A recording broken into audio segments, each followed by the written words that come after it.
Thank you, Priscilla. And I think you're calling her Anita for mobilizing this. I'm very happy.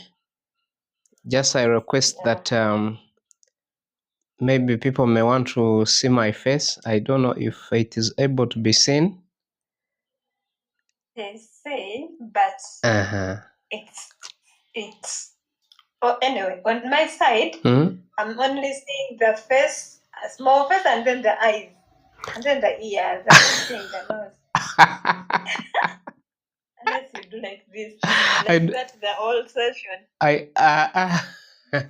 want to remove the audio. I'm now convinced that you have seen. I have seen that you're not a robot. Yes. I'm going to ask you and Anita to keep calling people on board. To join. Yes. So once again, to re-echo your words, we are here for personal financial management for College of Health Sciences. I don't know if this is which part of Toro. I would be happy to know. Maybe someone could let me know. And I'm Alan Masco, like you have said. I'm a trainer and I'm a coach. I do areas of financial literacy. Like you have said, I'm certified by Bank of Uganda. I'm also certified by the National Council for Financial Education in the US. So that is financial literacy. Then I also do train entrepreneurship. Then as I also do train microfinance and circles at the Uganda Institute of Banking and Financial Services. I am happy to be here for this engagement on personal finances to a unique group of people, people from the College of Health Sciences, whom I presume that majority are going to be the students. So it is a unique period. It is a unique opportunity that all of the institutions, learning institutions that we have in the country, we have people who are interested to know about personal finances. Yet most of us engage with money. We find that education about money is limited. From the homes where we are born and raised from, our parents, our siblings, our guardians, the community, we rarely talk about money. Yet this is something that we touch every day, that we struggle with every day, that we toil and sweat to get. So the question would be, why wouldn't we know about something that we cherish about? Just yesterday, I was having a training at Nkumba University, and I was telling them that someone once shared that the top three causes for conflicts and wars and instability in the world is land, women, and the money. And when you critically look around, you'll find that most of the fracas, most of the things that put us down and up are really to do with those three elements. And money combines both of them. Money combines both of them. I don't know if I have my brothers here. They know that for us to be able to take care of our sisters very well, we need this kind of money. And land as a resource, the minerals, whether it is for agriculture, whether it is the water resources, everything, we are looking at it in terms of money. So I thank you once again, Anita, and the team, and the few people who have picked interest to come and attend this training. I think it's the Bible that says that many are called, but few were what? Came or were selected, something like that. I can't get it well. So for the lucky few people who have managed to log in, I want to applaud you and believe that this training will add a lot of value in the current and future time to come. So there are my contacts, just in case you want to follow me or just text about anything regarding personal finances. I'm also an author of the book Beyond the Numbers. It is a personal finance book, of course, that looks at the different elements like we are just going to look at, but also looking at the other factors, the psychological and behavioral factors that influence the way we deal with money. Because the truth is, if you are able to save, or if you are able to manage debt well, or if you are able to earn more, ask yourself, what is the determinant for that? And like I have said in the preamble, where we have come from, our homes, our communities, the schools we have attended to, our friends, our surroundings, all have an influence on how we interact with money, including the digital space, social media, internet, TV, everything. They have an influence on how we deal with money. So now that you're at college, let me start by reminding you that campus is not a waiting room for life. It is where your financial life begins. You don't wait to leave campus, to leave college, and then you start thinking about your financial life. Rather, start as you study these other courses, as you gather these schools, let it be for the good of your financial lives, because the entire spectrum of our lives revolves around money. Just someone was saying that even in church, if you go there, if you analyze critically, especially the traditional church, whereas the people who sit in front, there is a reason as to why they sit in front. And we are talking about church. So money, whether we like it or not, it is a reality that we do not need to have self-denial about. So even when you're at campus, please start thinking, start visualizing, start setting goals, start saving. On this will help you to be in charge of your financial life. So don't wait, just start right away. Now, as students, you have different financial realities, and it is shown in terms of limited or irregular income. That is, if there is income at all, because for us, we get money, support, the tuition, the upkeep, and everything from the parents, the guardians, and maybe the sponsors for those who are lucky. So I don't know if that is a source of income, but for now, let's permit you to say that that is the source of income you have. But we are also saying that from parents and guardians and maybe the sponsors and maybe the friends, the siblings and family. I don't know if I should add girlfriends and boyfriends, but all, of course, we are looking at which avenues are you able to get money from, and we are saying it is limited. It is not enough. Then the dependence on parents, guardians, and sponsors, it is very high. It is very high. You have nothing there. You are angels. I have my brother. He always calls me big bro. My mentor has a lot of. He has a lot. There is a way that he corners me, and I am like, this one I know what is targeting. So that overdependence is also a reality that you have, and that you have to find a way of how you navigate. Then high academic demands.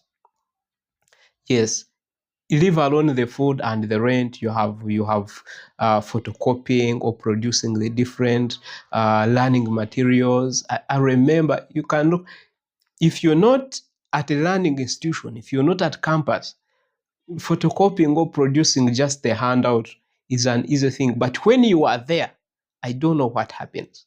When you are a student, and I have tried to study when I have already earned my own money, but I can tell you, as long as it is school, I don't know, money is not always there. Even a 10-page document, you are struggling to get money to feed. So there are a lot of academic demands. The demands to study and know and understand what they are teaching you in class is also not easy. The pressure for reading And of course, it has a toll on your mental health. It has a toll on your mental health. And I know that you are in a health institution, but I can tell you that even amongst yourselves, the level of mental issues is high. The level of mental issues is increasing in areas, in segments of people where we rarely expect it, where we think, but these people, they are just still students. Where would they get problems from? But I can tell you, everyone has a problem, including young kids, infants. I was telling that group at Kumba that you can look at a child and say, but why would a child be stressed? And I was telling them, sometimes you find when, because the concepts of borrowing, we say, why should, some people are saying, why should people who are not earning be taught about financial literacy? And we are saying the principles, the realities of financial literacy affect everyone, including the young children. How? If you buy your child your child a sweet or anything or any snack, and they go out to play with other kids, and when they reach there, the other kids look at the sweet and they feel they want it, they start negotiating. Alan, would you bite me on the sweet and I will give you tomorrow also when my parents buy for me? I don't know if you are able to relate. So in that instance, we are saying that is borrowing. They are just borrowing things in kind. But if the other aspects are the same, this person can choose default. And enmity starts from there. So everyone has their financial realities, good and bad, opportunities and risks. So a limited time to earn. Of course, we know that almost 95%, if not 100%, is focused on your studies, which is a good thing. But we are saying that is a reality, that even if you wanted, even if you have business ideas, even if you had some thoughts to think about, you are limited. Even if you had some limited capital to start with, time may not allow. But are we saying, should we take that as an excuse? No. The demands are always going to be there. And I can assure you that as you grow, they're just going to increase. I remember in geography, they used to say, the higher you go, the cooler it comes. Here, the higher you go, the higher you go, you grow, the hotter it becomes. So don't just look at these moral realities and you say, no. And what we talked about just in the start, as looking at it as a waiting room, and you wait for things to get fine. Things don't get fine. Things don't get fine. You just strategize to say, I'm going to get better. I'm going to get stronger. When I finished campus and I went home, I said in my mind, I want to take the mattress and the suitcase and everything such that my guardian will know that I have finished. So I went, but when I went, and remember, when you finish, that money you are receiving, you will not get. The parents are going to change. The moment you finish, that was, Anita has finished. And they get a sigh of relief. They also want to eat the meat they have not been eating, the kashuga. So you won't tell them anything. The rent, the food, everything, the data is going to be on. You, my friend, I can tell you, wait for airtime. You see, when I was at campus, you would be there. When you hear like a notification, a message notification, you'd be like, maybe someone has sent me something. Now, when you finish, you are not expecting anything. You just know when a message pops up, if you are not expecting that you provided a good or service, you just know that is MTN may be greeting you. Yeah, so that's the reality. And I'm just telling you to prepare your thoughts about the future, your minds. You know that things are not going to get easy. You just prepare to get better. And this is part of your strategy to get better, to understand these financial realities, financial aspects ahead of time. Most of us did not have this opportunity to understand these things in time. And we have grown up to see them face to face, gnashing the teeth, having the eyes done red, because you have to figure out how it's going to happen. But for you now, you have listened to me and you have a chance to prepare and don't study things hands-on. And don't say that you will see by yourself. No.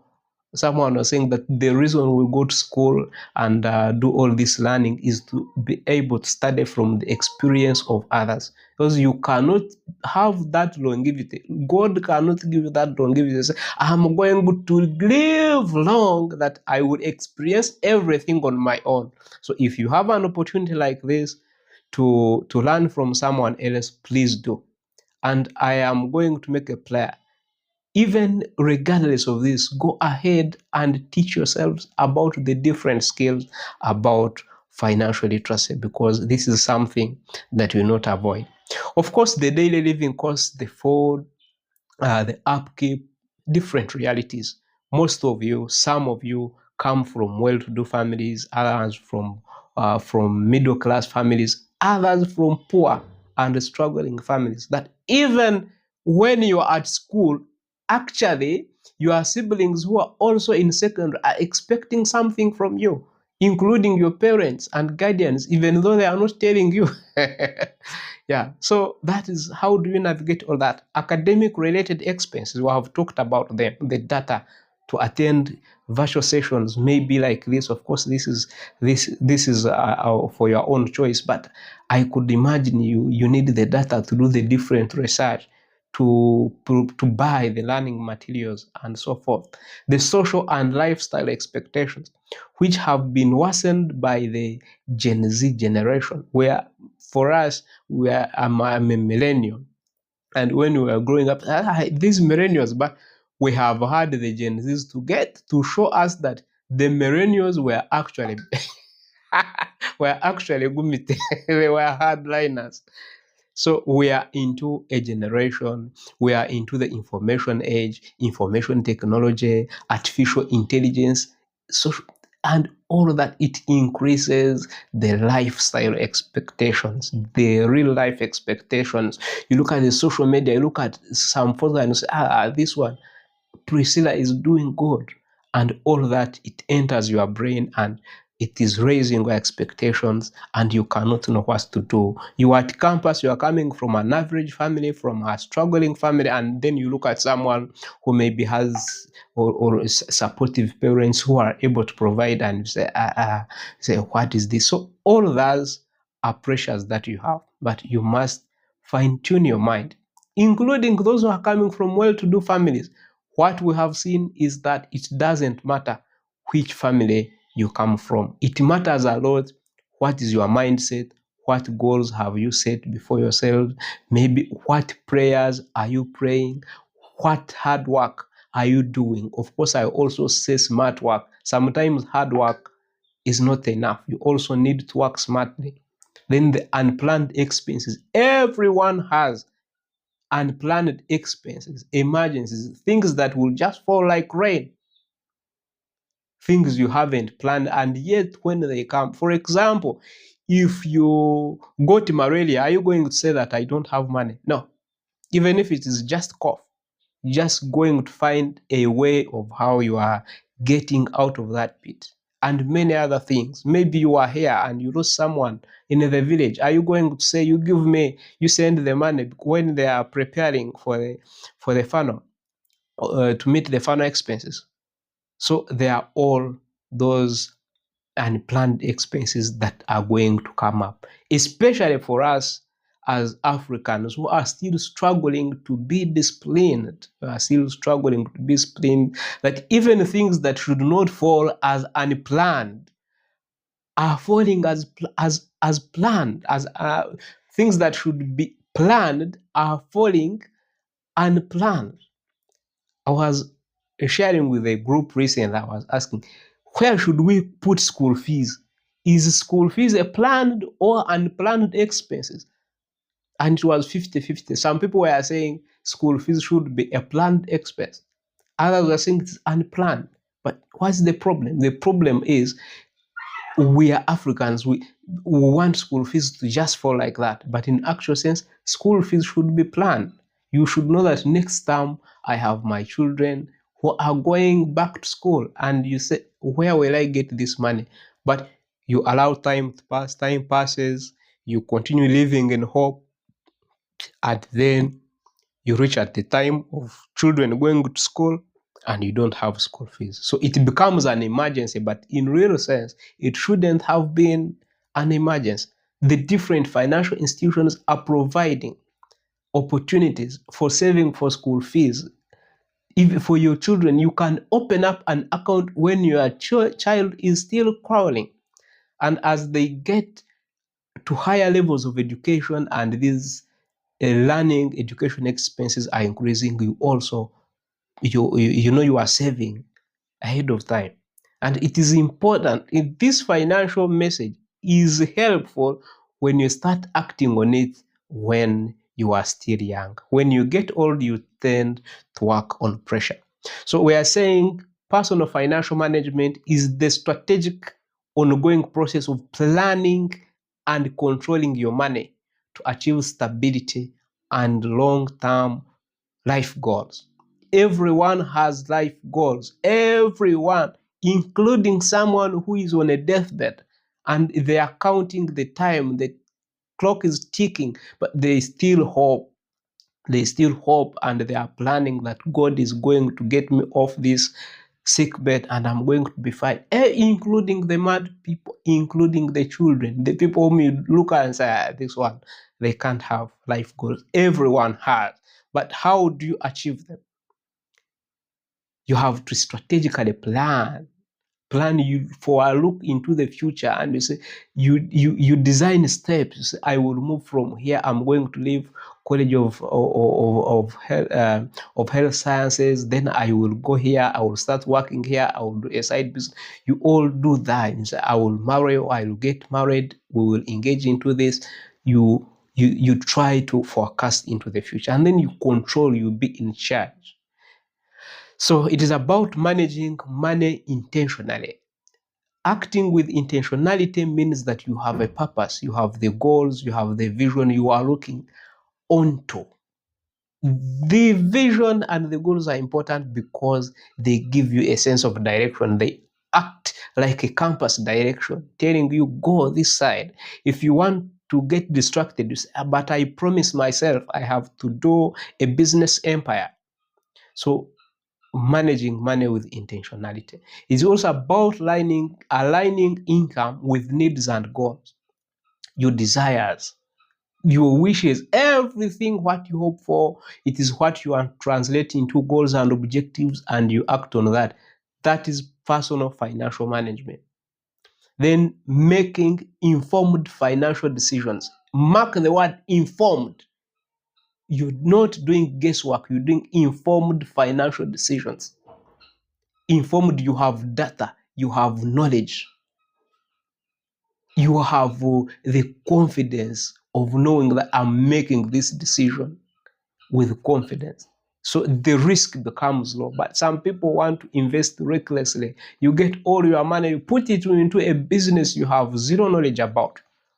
So, but being effective at personal financial management is saying, I must gather all the necessary information for me to do this business, for me to invest in this financial tool, and then you decide with confidence. So that is personal financial management. So I want to share on a few pillars for effective personal financial management. And number one is income. Actually, it is lonely on one side. Income, the salary, where we get this money from. Not corruption, not stealing, the good things. So income. Because it is the one that finances everything, the expenses, the goals, and the visions, everything, including the money that we waste. So it is income. So income is more about value creation. I'm not much about what you are doing. There are people, of course, the white man's learning has taught us to study and get employment, all that. But income is more than that. Income is more about value creation. Looking at something and say, okay, this is a pineapple. If I sold a pineapple the way it is live from the field, from the farm, I would sell it at 2,000. But if I buy a blender and I make some juice, I am able to sell a glass at 5,000 or at 3,000, just a glass. And then one pineapple is going to produce like 4 glasses. That is value creation.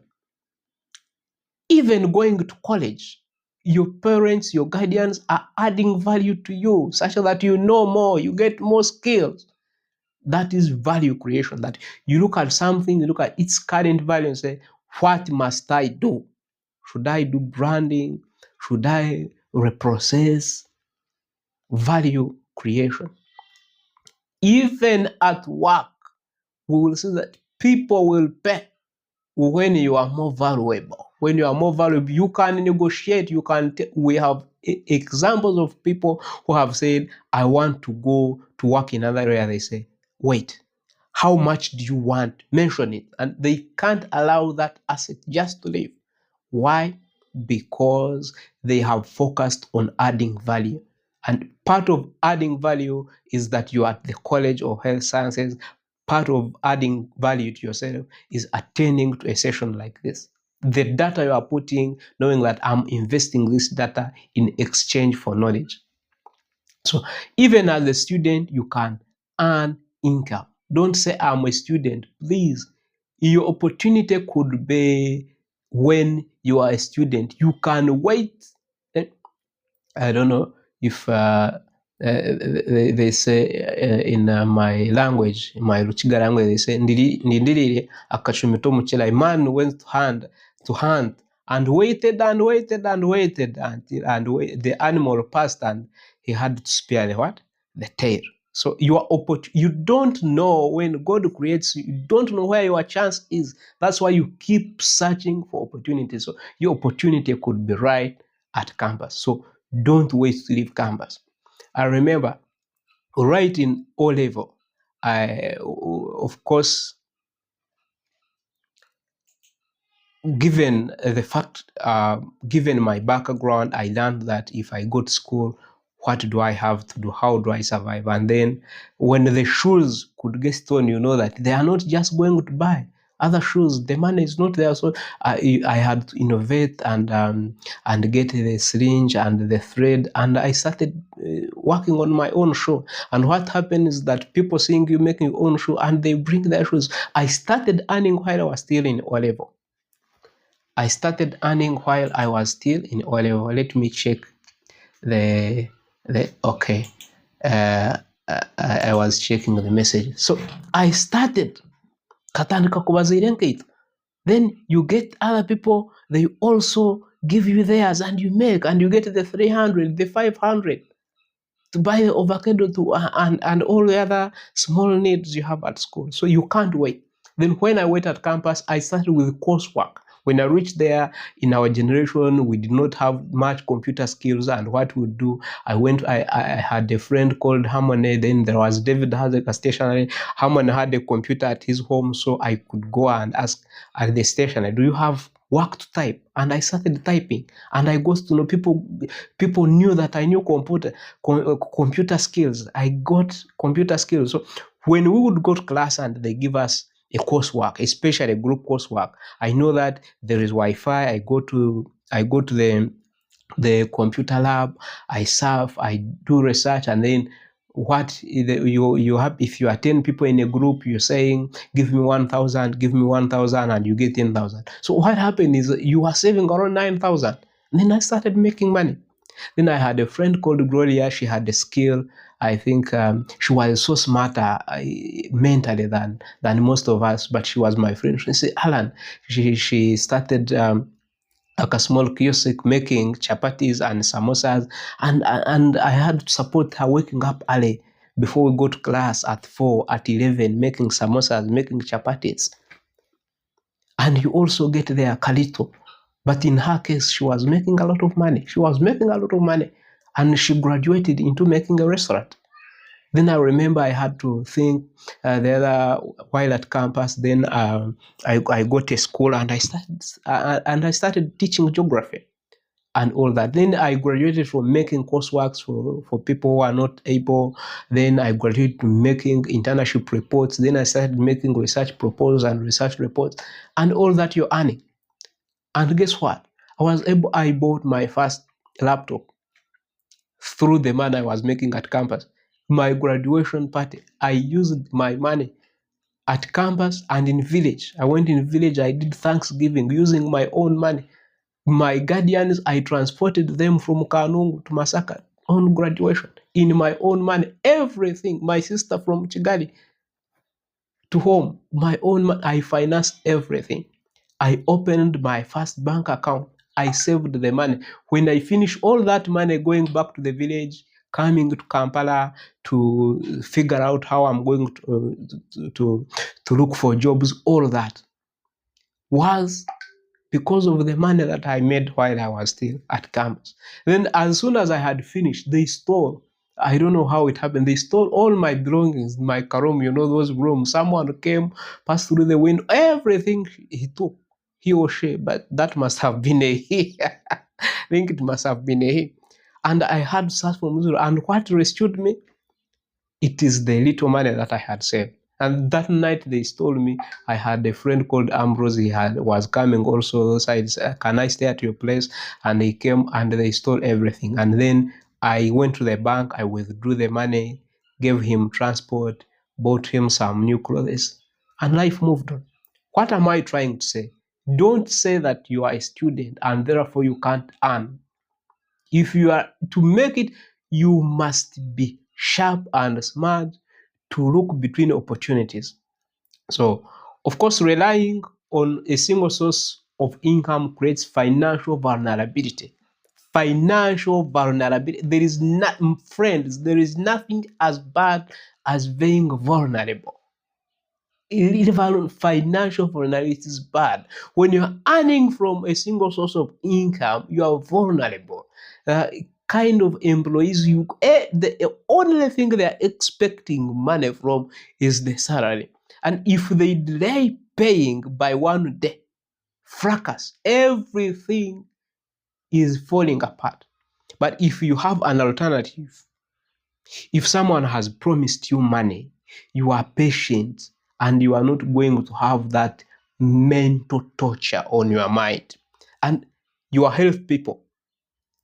I am always telling some people, your health, not everyone who is on a sick bed or is there because of those diseases.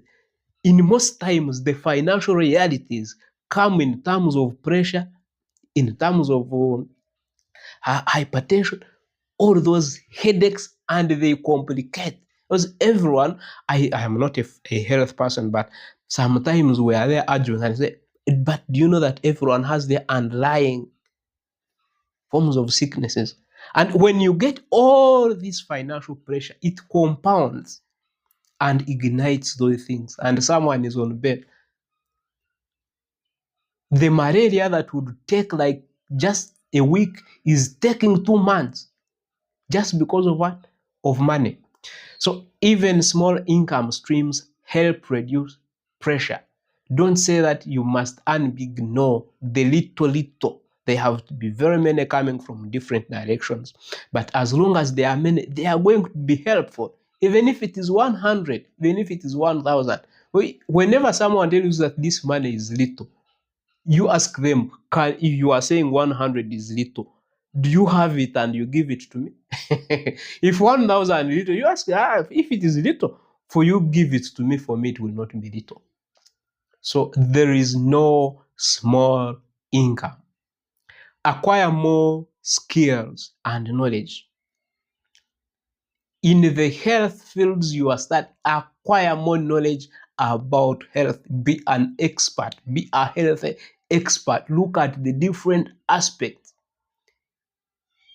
You can't be working somewhere and at the same time you are a consultant. Or you open up a YouTube account if you are knowledgeable, if you are skilled, if you are able to train and teach, if you have some talents, you can use them.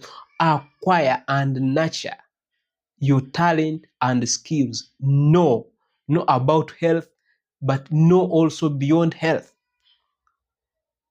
Someone was sharing yesterday that Hildeman, if you have heard about him, he's a musician, but he is a doctor. I'm told Arsene Wenger was an engineer. Most people, so don't say that here you never know what future God has prepared for you. Just be open to learn. If you are able to have some skills that you have, if you are able to design, to go on a computer and you have it, or go in the computer lab and design some flyer, do it and nurture it. If you are able to sing or dance, don't say, I'm a doctor, I'm preparing to be a doctor, I cannot do this. There you are not thinking financially smart. So learn to solve problems people can pay for. The technique of making it is having the ability to solve problems. Whether you are looking for employment, whether you are looking for doing your own business, people pay to solve problems, real problems. So look at your campus, look at your community, where you come from, where you intend to go. Look at what problems are people facing. What problems are people facing? And you look a solution for that, and people will be able to pay. This, we can take a full day talking about this value creation, identifying problems and looking solutions for them. It is, if you must make it, you must be a problem solver. You identify a problem and you also look for a solution. Start where you are with what you have. If you like capital, friends, even 50,000 is capital. Even zero money is capital. If you can speak, if you have any skill, if you have any talent, if you have any knowledge, that is enough capital.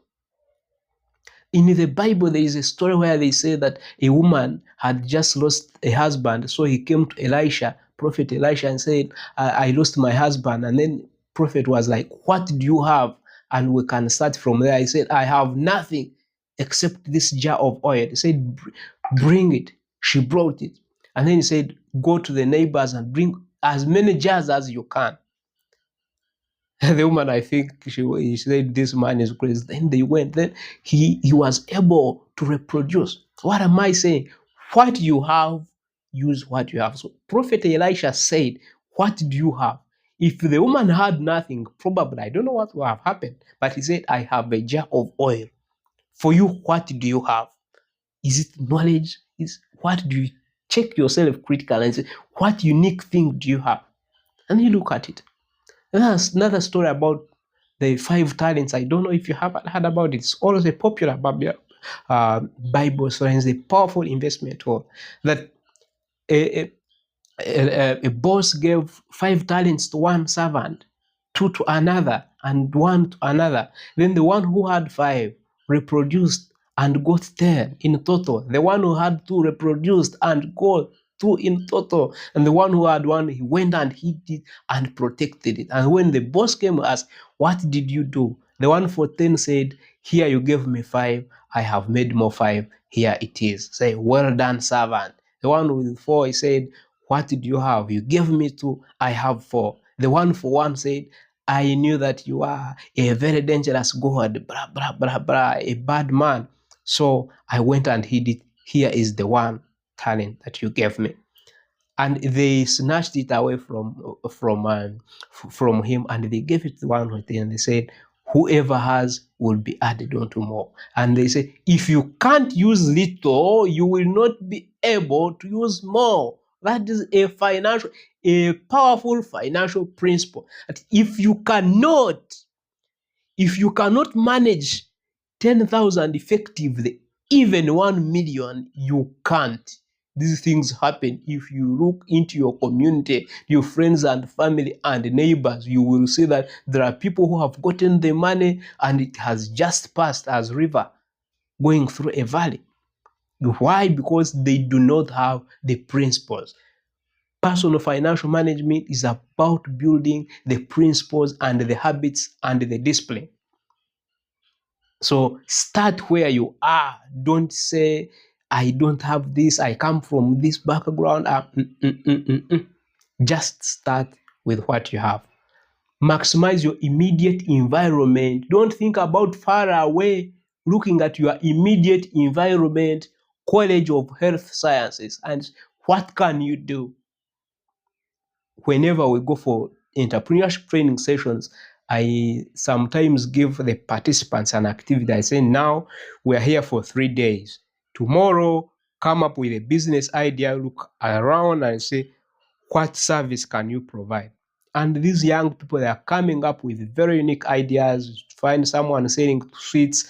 I saw in last time around the Ensenene period, someone came with grasshoppers and they were selling and they were making money. And it's surprising that at the end of 3-5 days, they are able to make some profit. So if you look around, there are opportunities there.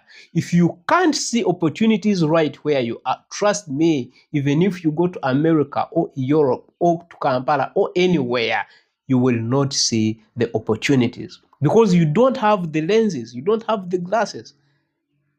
So when you start scanning your environment, start tuning your mind, challenging your mind to scan the environment and say, what opportunities are here?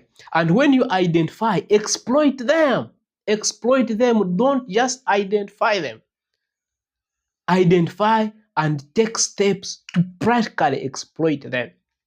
If you see there is a problem, you ask yourself, can I make some samosas? And when we are spending this whole day at school, and I can sell them, and people are going to buy, because you're going to give them an opportunity. They have a problem, they are not telling you. They don't have the money to buy the lunch and all that. So if you bring them, they are going to find a way of dodging paying for lunch, and maybe they are going to say, I will cook when I get back to my room. I don't know which model you are using. So exploit the opportunities as soon as you see them. Be aggressive on grabbing opportunities. Create an income mindset. Expanding your means. That people you have heard about living within your means. It is good in the short term, but in the long run, you must expand your means. Because living within your means is limited. It does not allow you to think. But if you are focused on expanding your means, you're going to say, let me stop looking at myself as a student. Looking at yourself as a student is you are trying to live within your means. But challenging your mindset to think beyond saying, no, I know I'm a student, but what can I do about this situation? So that is thinking, having an income mindset, expanding your means, focused on expanding your means, believing in possibilities that things can happen. So, but at the end of the day, this income must fit your academic schedule. Don't trade your academic schedule. You will still want you to perform, like I've said above, want you to be as knowledgeable as possible because you are going to be dealing with people's lives. So we still want you to attend to your classes, to your lectures, go to the library, read hard. What I'll ask you is that you extend, you plan your day well for your time. You say, I have this, if I have started to do some hustle or to learn some other thing that is outside the health timetable, then you say, let me sleep a little bit late. When you sleep a little bit late, you don't die. You are health professionals. You know that people don't die because they have slept late or because they have worked hard. They die because of other reasons you put on the what? On the death documents. So that is income. If you now earning it is one thing, but making it financially, managing money effectively is about controlling how you release what you have got. If you have that money, don't just spend it recklessly. Be intentional and don't be reactive and say, this person has eaten meat this time, let me also know. Be proactive, be intentional and say, I plan to eat this type of food on this day. If other people are eating what they have, it is not your business. For you, mind your business, keep intentional. Then also learn that expenses fall into needs and wants. And this time I'm adding their waste. Needs are things, I know you know this, but let me just add that as a student, what are your basic needs? Food, where you're sleeping, educational materials. Now those are needs, you need them.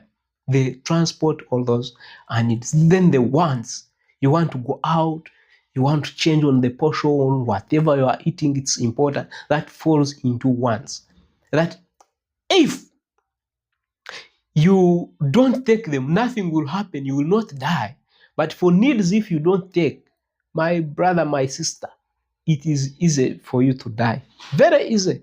If you are not eating, if you are stressed about those daily needs, I can tell you that you are, every time that happens, you are getting closer to your grave. Then waste. Waste, a lot of people. You have like 1 million clothes and you are still buying others and you can't finish them. You even left some at your village home. That is waste. You're cooking a lot of food that you can finish. That is waste. But you are wasting money. So needs, be able to differentiate between needs, wants, and waste. Then most financial problems come from mismanagement, not income. Some people say, I earn little. And we are saying financially, the principle, it's not about how little you earn. It is about what you retain. And it is true that some people are earning a lot of money and they are worse off than people who are earning little money. Why? Because the ones who have little are able to manage it effectively. So spend smartly, prioritize. Know, what do I need first before I go to this? Make an order of spending. And say, I'm buying food, I'm catering for transport, for educational materials, and then you follow that order. Then be aware. Be aware about your weaknesses. Be aware about the fact that you have little sources of income. Be aware where your money is going. That's when you know. You cannot control what you don't know. You must know. Then control. Have the resilience to avoid the temptation to spend recklessly, to spend carelessly, to spend impulsively. Avoiding the case of saying, what I see is what I buy. Have control, have self-control, and it will have a good effect on your what? On your finances. Then digital and social media increases spending. Tune your mind to know that this is social media. It is not true in most of the times. If people are going to take a picture, they are going to go into a nice place. They are not going to just take it from where they are. So in most times, you are not seeing the real things. And you look around your friends, you look at them. It's not true, some of it. Some of it is not true. But you can go to digital, you can go to internet, you can go to social media, and you focus on getting few things. You can say, let me follow Alan, let me follow this, and maybe I'll get one tip. Let me search for this B and for subject A, B, and C. Then avoid lifestyle pressure. We have talked about it, that because someone is living like this, I must live like this. Think that this one, when you grow old and start paying school fees, you say, this one is taking her, his or her parents to nice school, I must also go to a nice school. My friend, it will backfire. Then lifestyle inflation, also as you grow, try to avoid it. It happens in a way that how you have been managing the meager resources, when your incomes increase, you also want to increase your lifestyle. If you have been renting for 100, you want to rent for 600 just because your income have increased. So also, as you look into the future, beware of lifestyle inflation.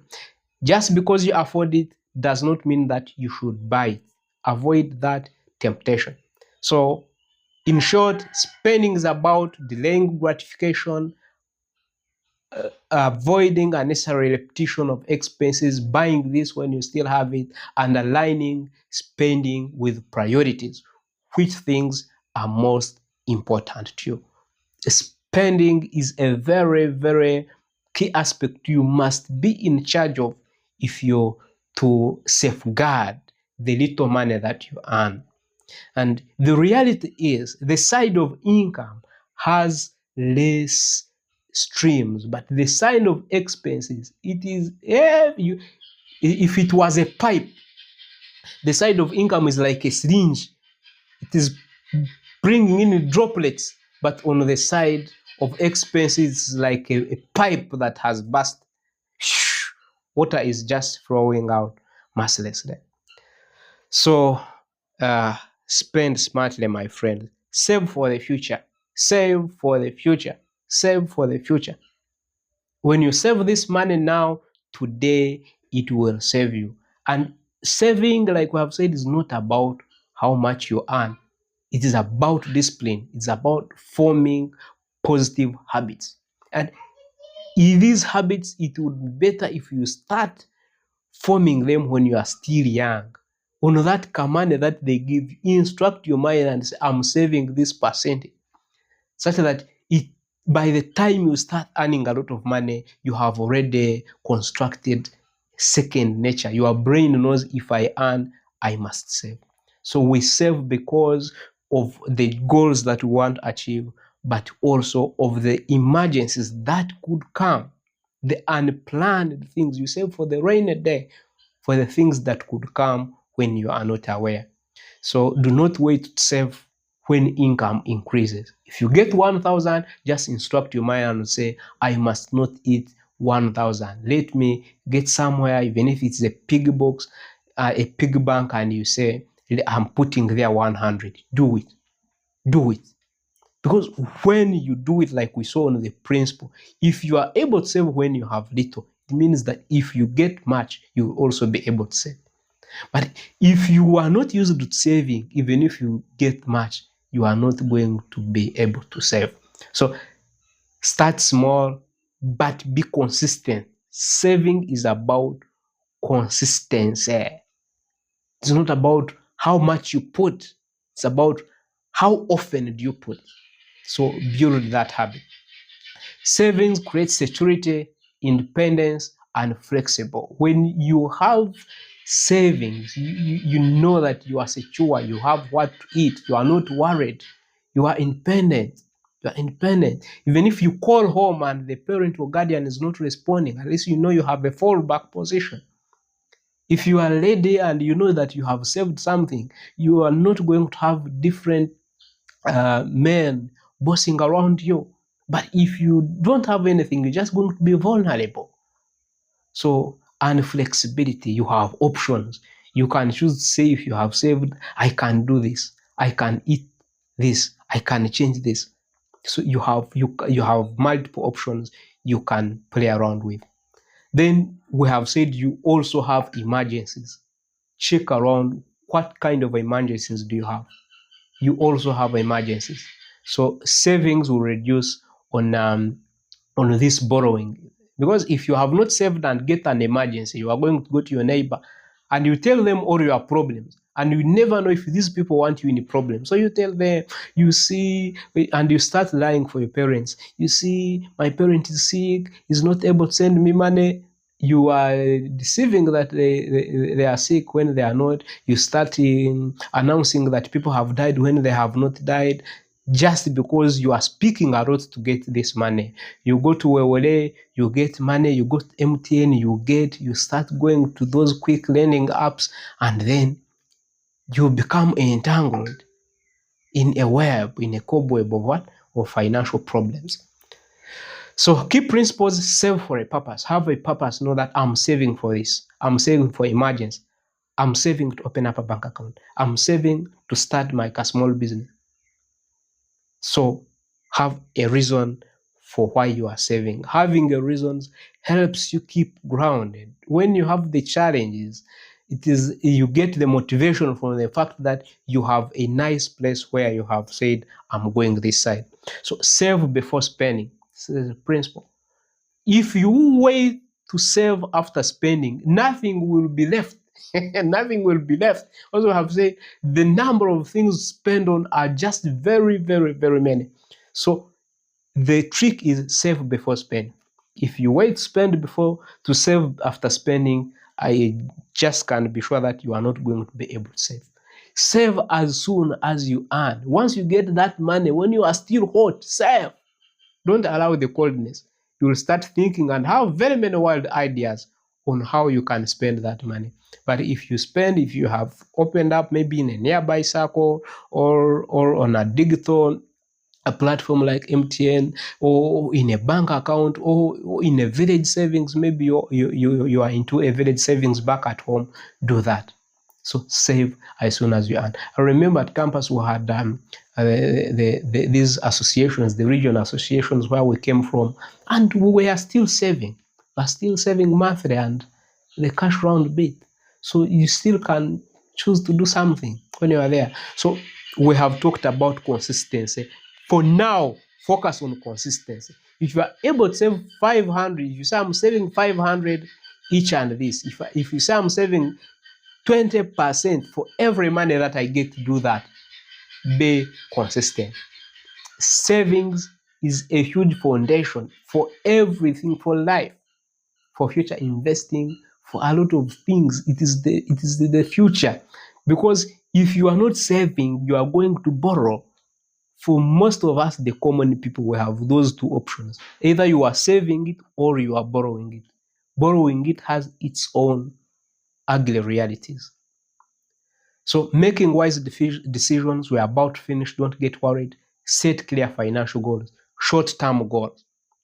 Short-term goals you're looking at, how am I going to maneuver this semester?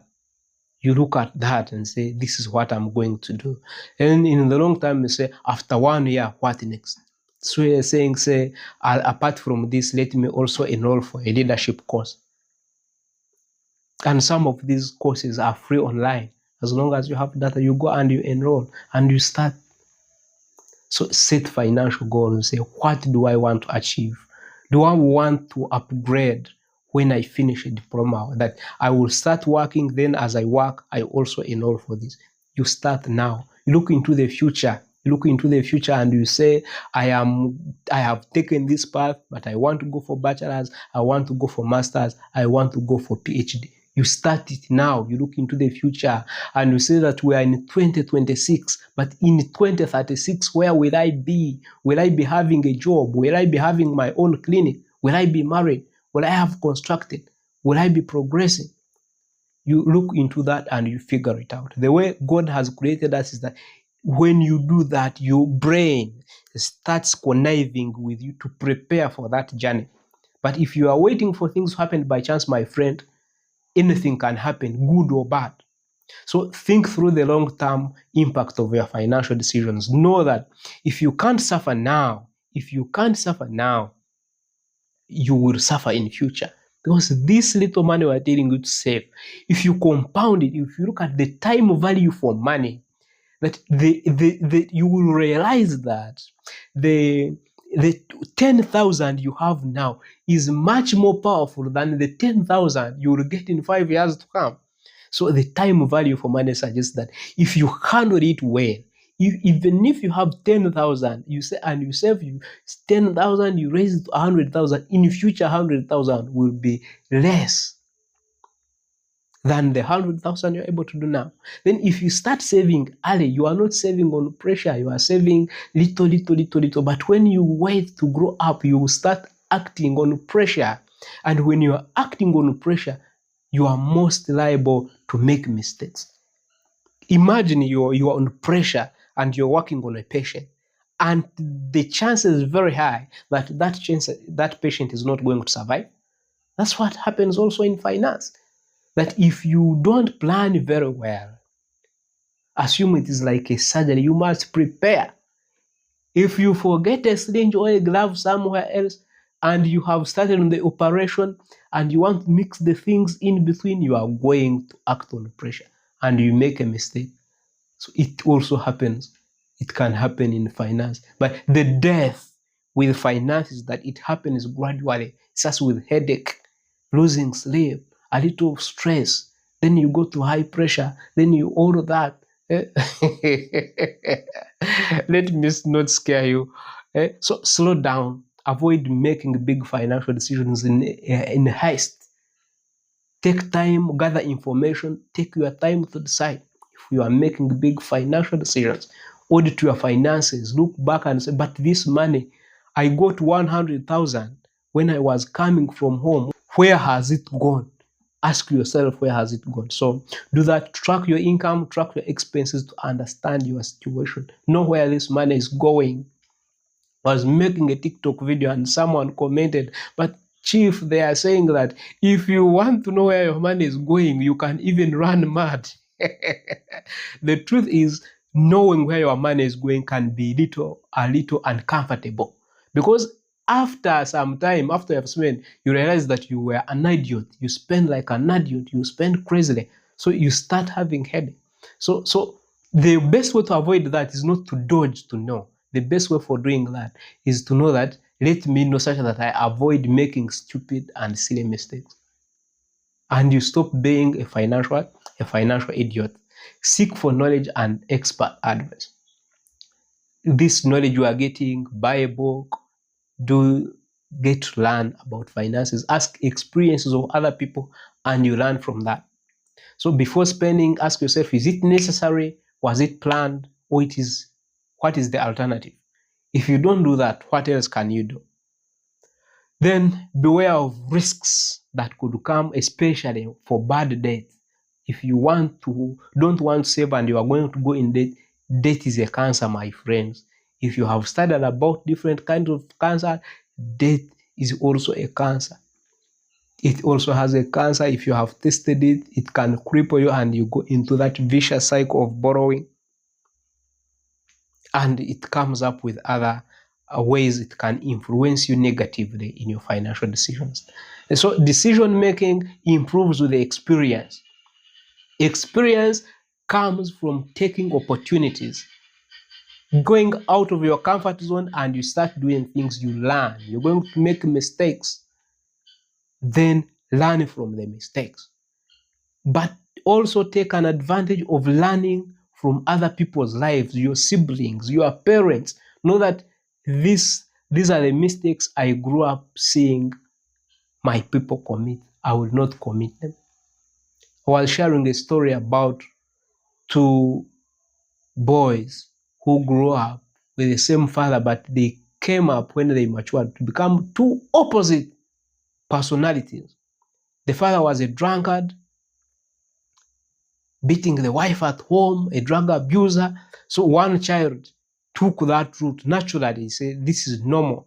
My father does it. And then the other one made the resolve and said, I cannot be like my father. I cannot be a drunkard. I cannot be a drug abuser.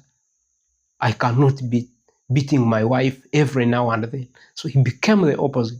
One was bad, the other one was good. But how is it? Because they made different decisions, yet they were facing the same reality. So you can also take experiences from other people. Because if you want to learn everything on your own life, my friend, sometimes you may not recover. Also reflect. When you audit yourself, reflect and ask yourself, what could I have done better? How could I have avoided this mess? So all that. So then budgeting. Of course, we have talked about tracking your incomes, knowing I earn from this one. My brother, elder brother sent me this. My parents sent me this. If you track it, get somewhere and you write in your computer, on your phone, or in your notebook. Write. Know exactly what is happening. Then know where is it going. What are you spending on? Is it food? Is it transport? Is it data? Note it down. You will see the trend and you say, oh, you mean I can do this? Before I tracked my expenses, I used to go to watch football outside. But when you go to watch football outside and you reach there, and then they are going to bring, maybe you take a soda, maybe you buy something, some chips and all that.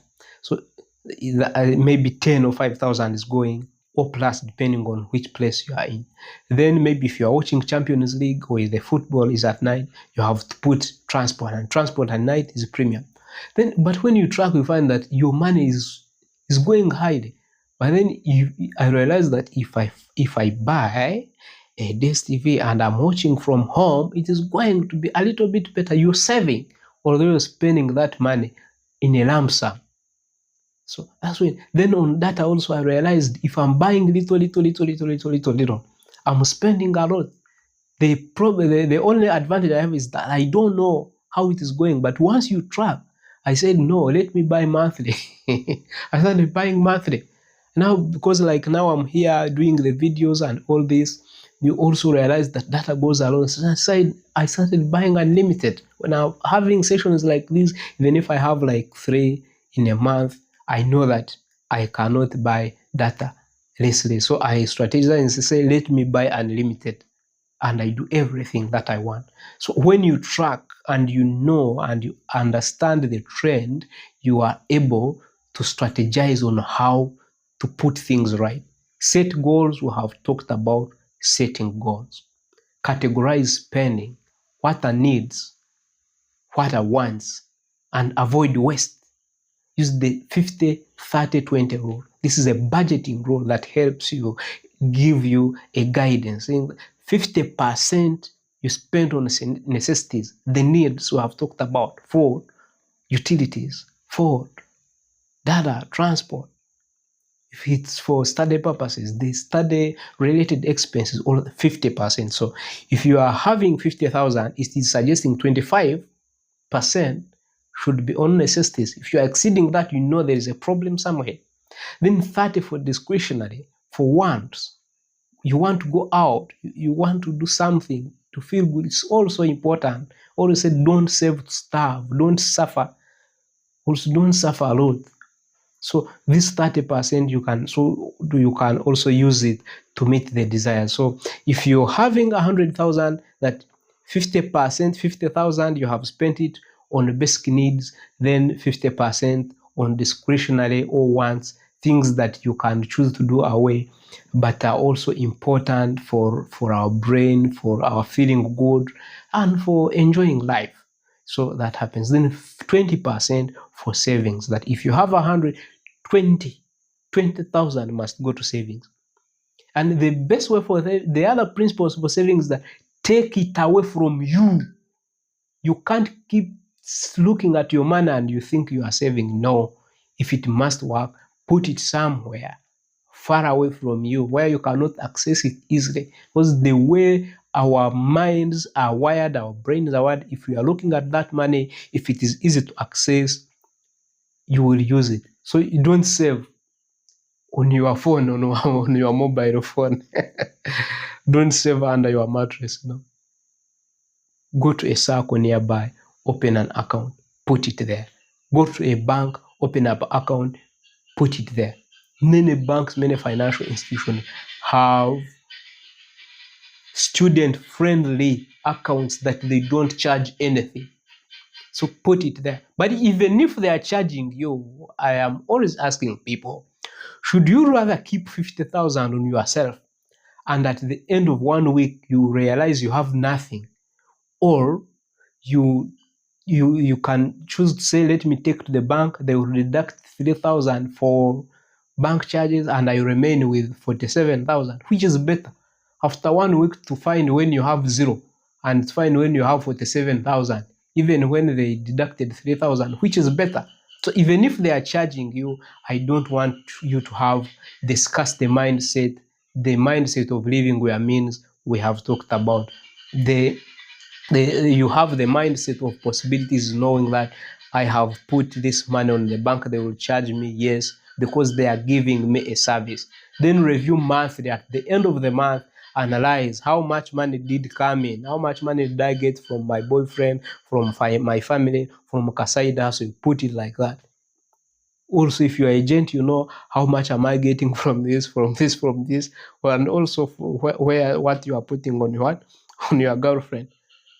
I don't know if maybe you are lucky and for you have those who give you, but most times you have also to put for that. So at the end of the month, everything, the food and all that, put it there and analyze.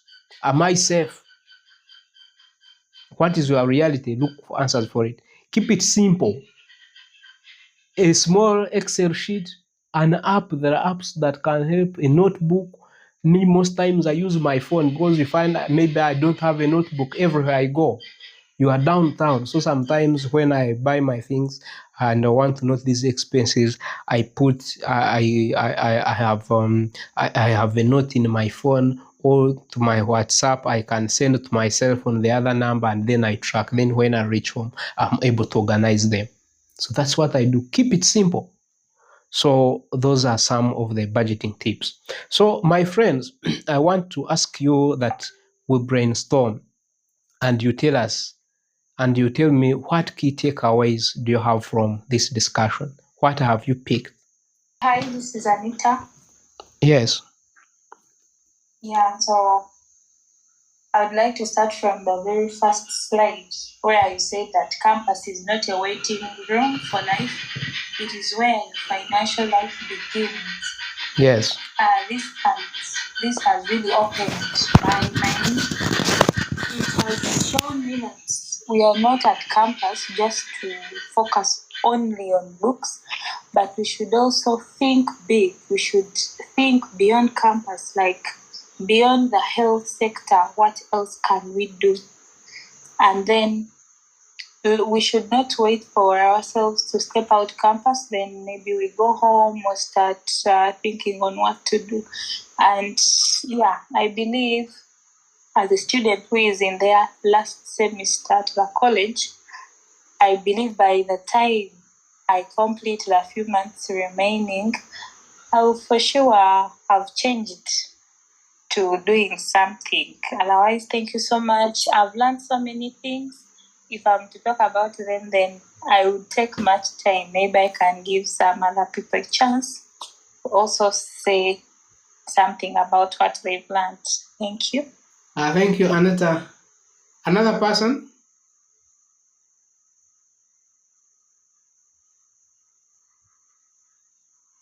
Hello. Hello. Well, this is Tracy. First of all, thank you so much, sir. It's really a great, impactful message for us. Well, what I've gotten, first of all, the saving, how you can save efficiently, saving before I spend. Immediately I get money, I should save. So well, I've gotten that, and I think it will impact my life. Thank you so much. Thank you, Tracy. Another friend?